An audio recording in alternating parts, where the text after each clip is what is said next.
its own is time consuming.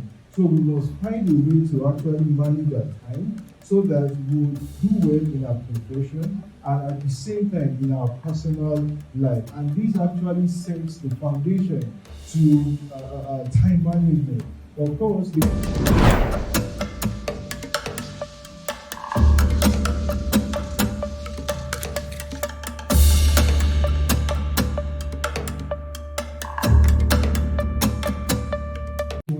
everyone are standing on existing protocol.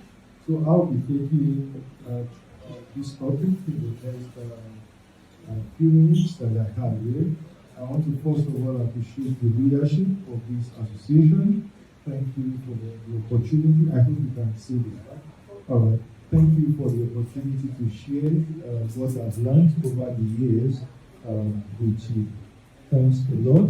So I'll be sharing on the time management blueprint for busy professionals. Of course, I'm talking to busy professionals right here, and I can't see my slide any longer.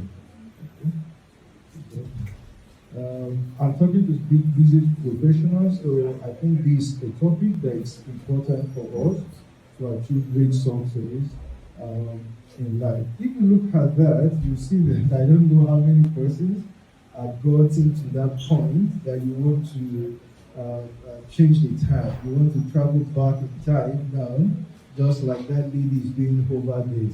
I think she is successful to remove number 2 and 3 out of the clock, and she's about to do more in that respect. Thank you.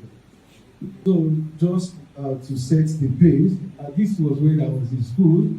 I was in 400 level, also to 600 level. I was the leader there. I was leading about 400 persons in school there. And we had board meetings, serious meetings, hours of meetings, financial meetings, likewise.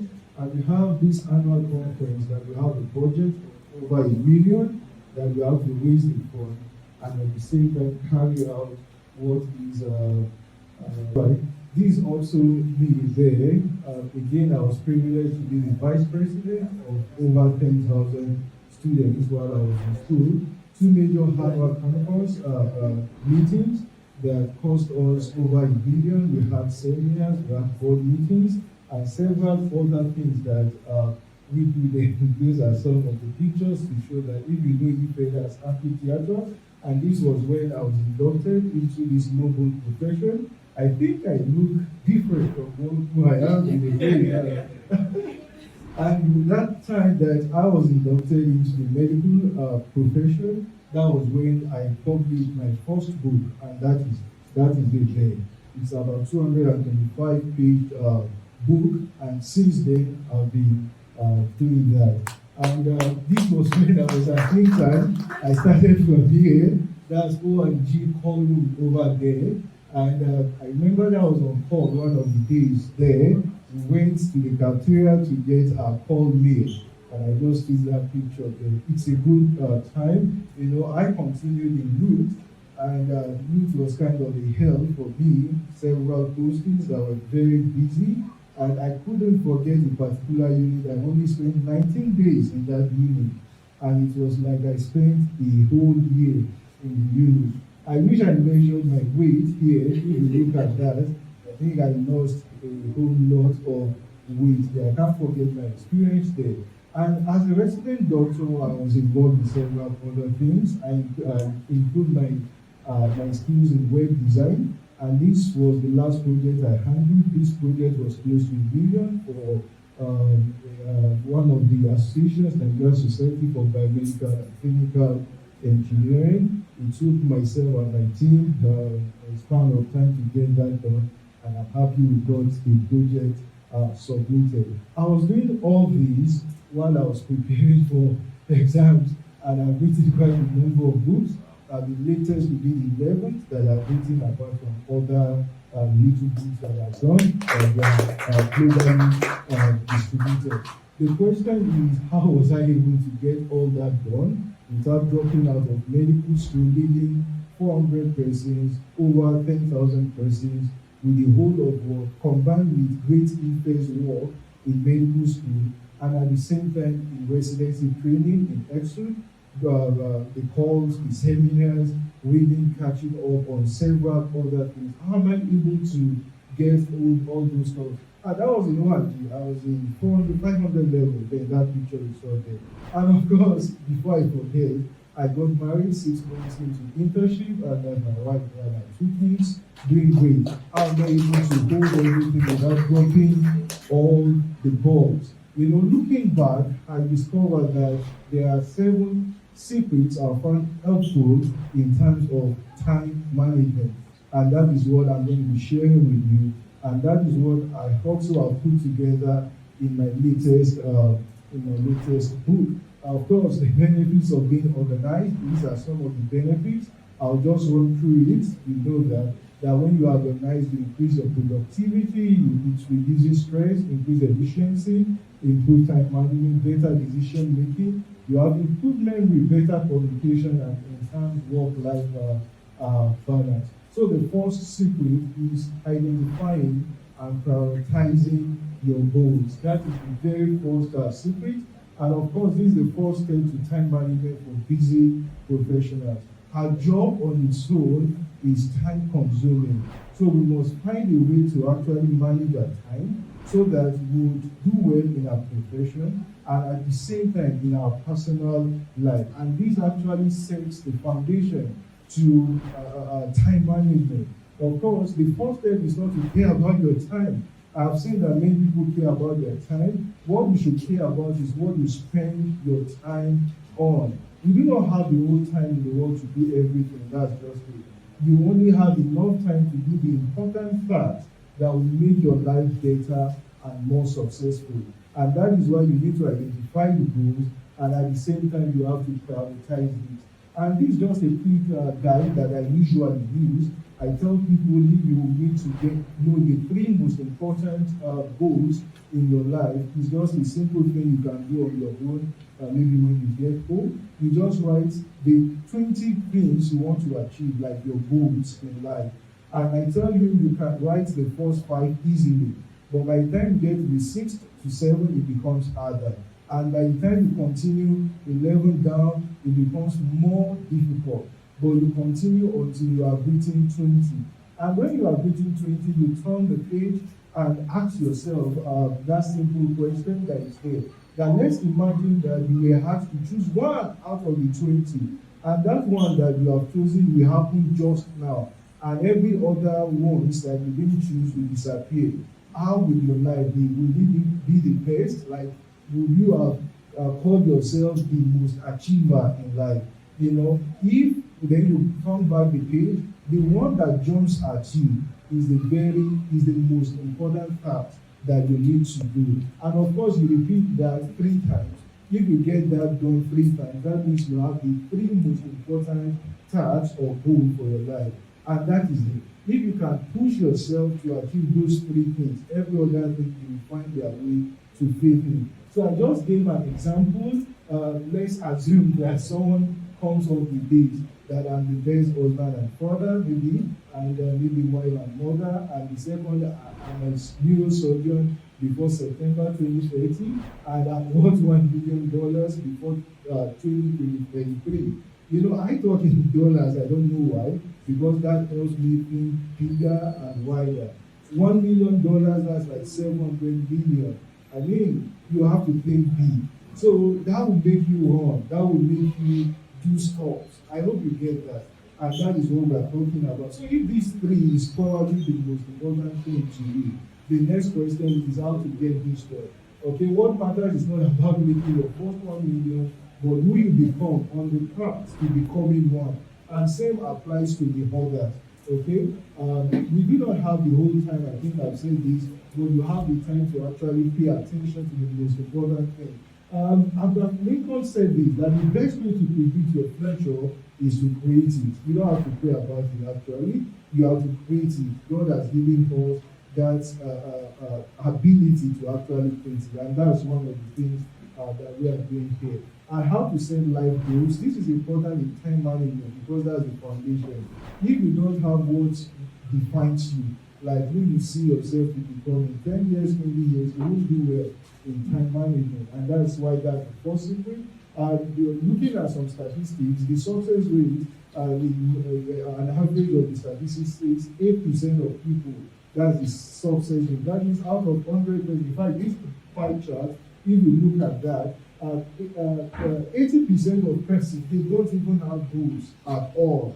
Then we have 20%, they have goals, but they don't have specific goals. They don't have goals that they can run with. And that is why we have 14% out of the 20, they don't even achieve those goals. It's only 6% according to that side that actually achieve their goals. Okay? The reason so many people fail to achieve their success is because they fail to fail enough times. I don't know if you get that. Okay, that's according to Robert Kiyosaki from his book Cash Flow Programs. Okay, yeah, and the time spent planning for a task or a goal is far more important than the time you spend on even working on that particular goal. And that is why I love this from one of these books. One of these books about effective features of successful people. I'm trying to collect the you said what? 7 habits of highly effective. Yeah, 7 habits of highly effective people. You sharpen your heart before you cut down the tree. When you sharpen that heart, you get things done quickly. And how do you set smart goals? I call it smart goals because it's specific. That means it's clear and well defined.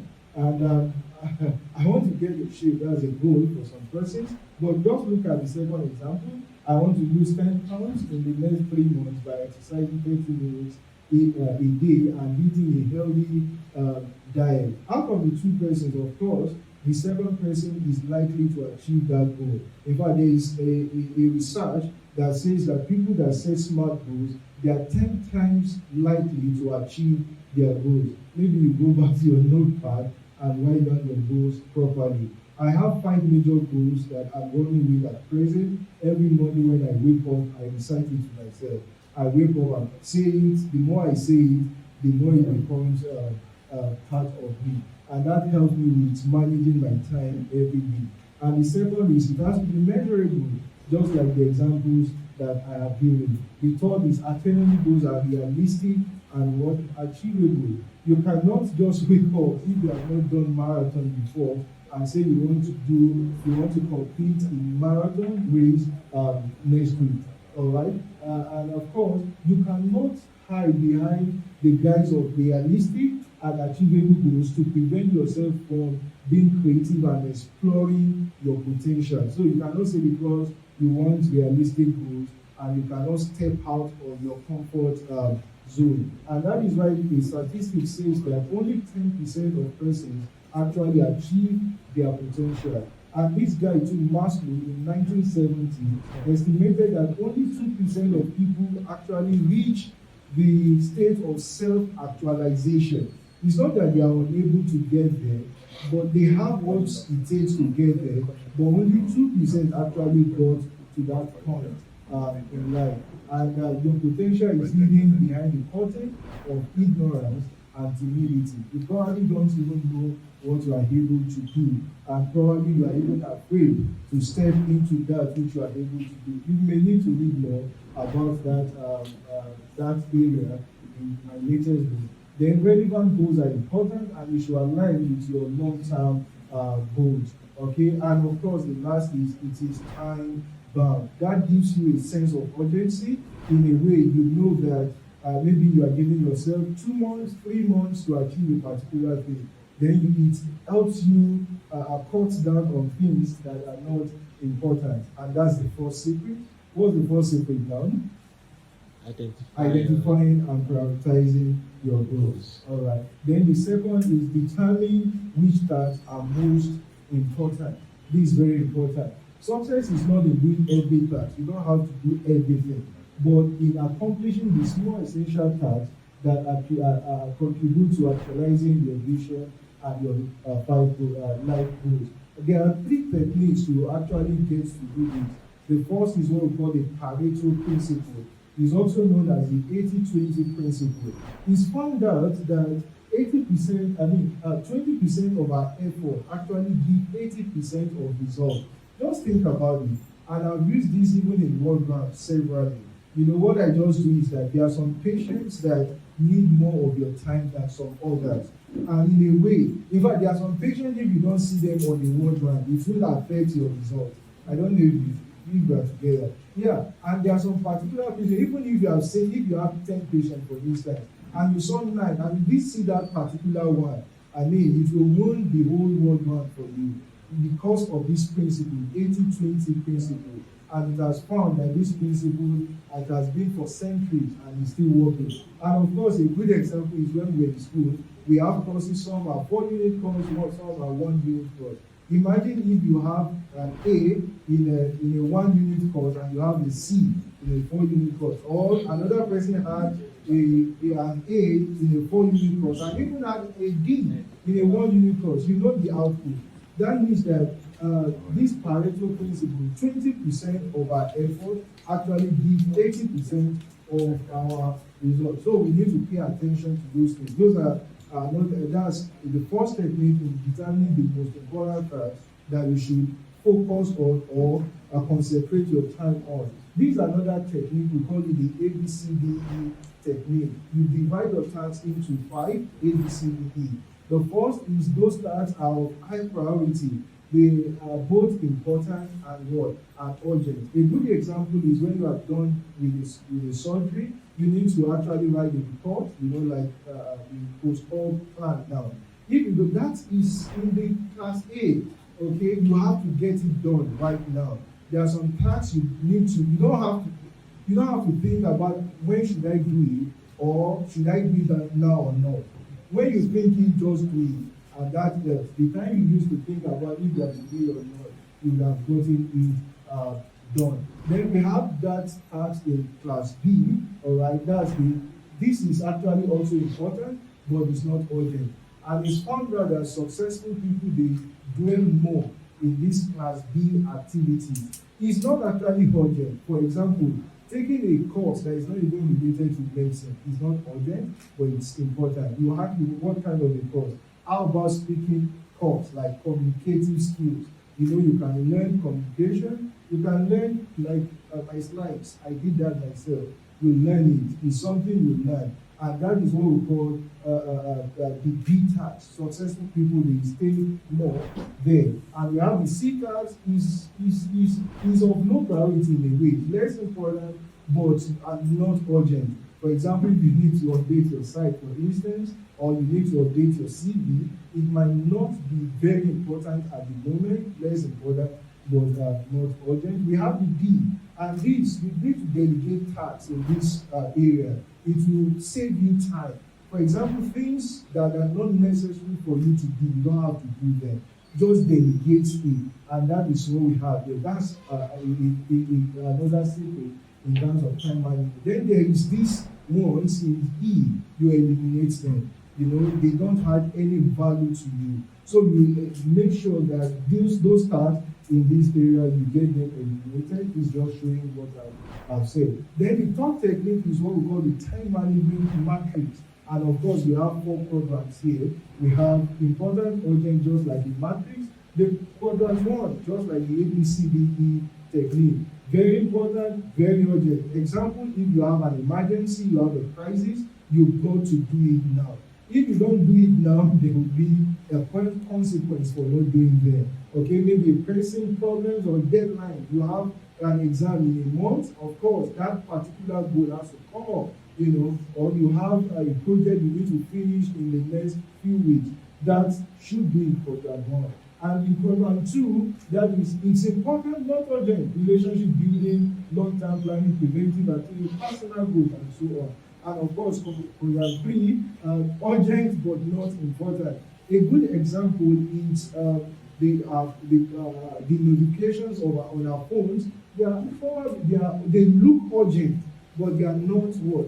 They are not important. And the last is in quadrant 5. We have time wasters there, calls and emails that are actually not necessary. Then there is this thing too I have learned that is still in that secret number 2, that is learn to say no. it's not terrible when you say no to tasks you cannot handle at a particular time. So if you say that you are unable to combine any extra work to your work, you don't have to take it up. I feel guilty to say no to some tasks, but at the point when I read it in one book, I got to know that when I say no to that, I'm saying yes to another thing. I don't know if that's then that the Bible story of the 10 virgins actually explains this better. If the five wise virgins said yes to the request of the foolish ones, they will all be fools. Yes or yes? Yes. All right. And of course, not just to other people, even to yourself. To yourself. There are some activities or tasks you need to say no to. Like I need to say no to a particular task so that I say yes to another. And that will not make you overwhelmed. It will not make you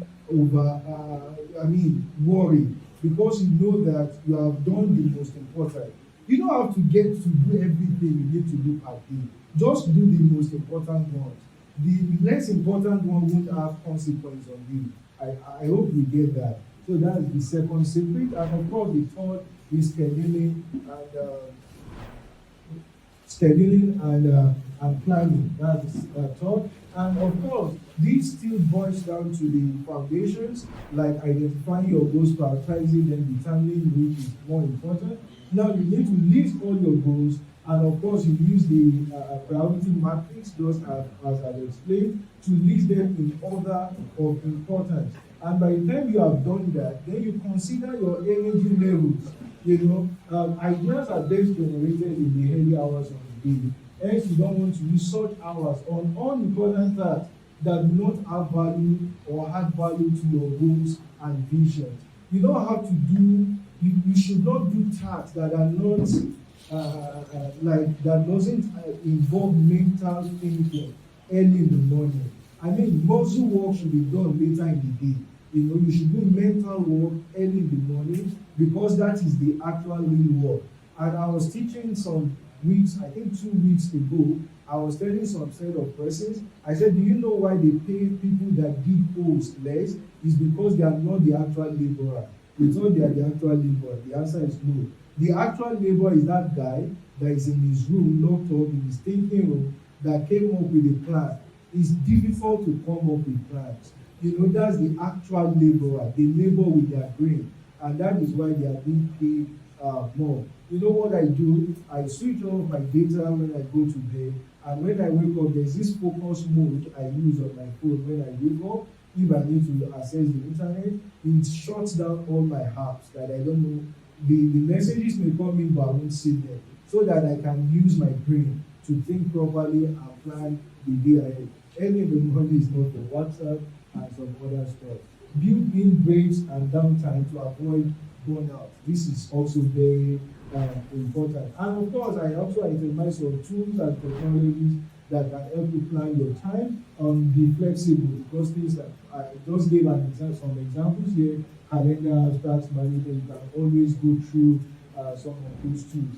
And because I know that I have 30 minutes, I think I've spent maybe 25 or 20 minutes. So I will just run through the other secrets, 4 fifths, and the remaining 4 that is left. Managing email and communication. All right.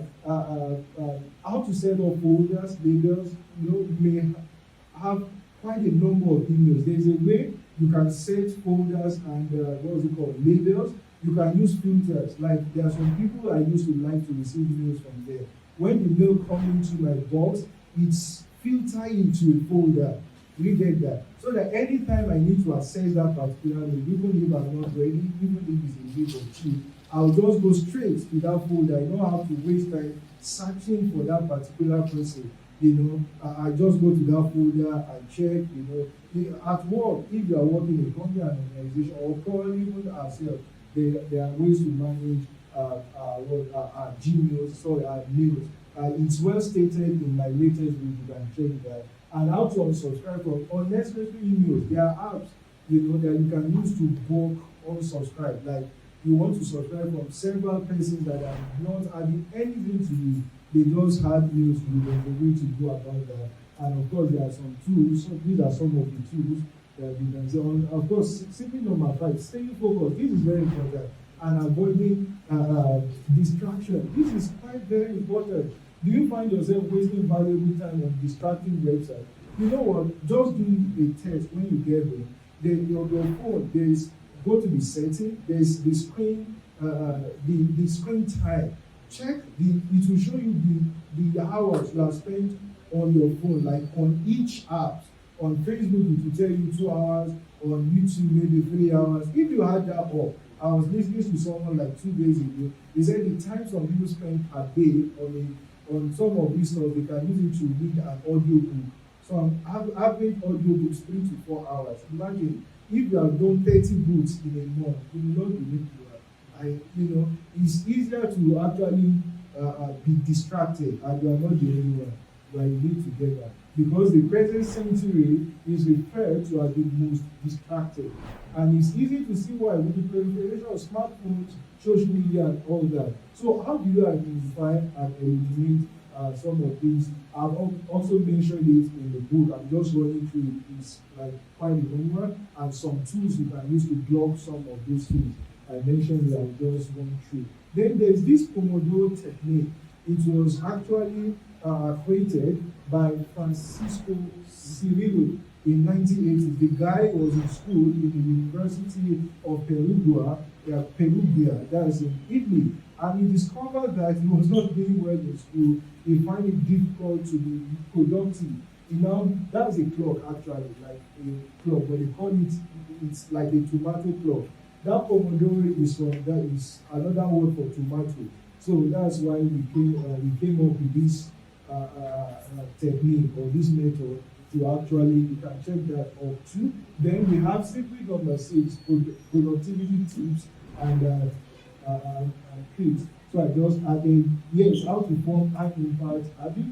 And the last is managing stress and maintaining work-life balance. Of course, if we are a profession like this, you'll be stressed. That's just the truth. And the way to now manage your stress, managing stress and maintaining balance between work and stuff that are not work related.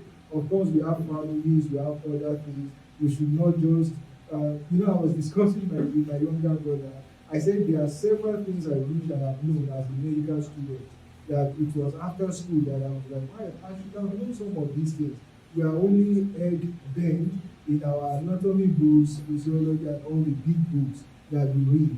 That we don't know that other things are actually happening outside the sphere of medicine that will come around to even affect us as medical personnel. And that is why that secret number 7 is there. So I just mentioned some strategies. So this is the book. If you need to get one, you can already, its copies are there at the back. If you need, the value, of course, is invaluable, because it will help you achieve the success that you have had. And of course, there's a discount for those that will be getting it immediately right about now. The book actually ranked among the first 100 books on Amazon on one of the meetings. I was happy when we got to 47. It was like goal achieved, because I've always heard that my goal would get to. I'm looking forward that you get number 1 soon. Maybe I will not be so. Those are some of the And in conclusion, effective time management is not something you can achieve overnight, of course. And in a few days, not in a few weeks, but it's a process that takes time, effort, and commitment. Take control of your time and life and achieve great success. Thank you very much.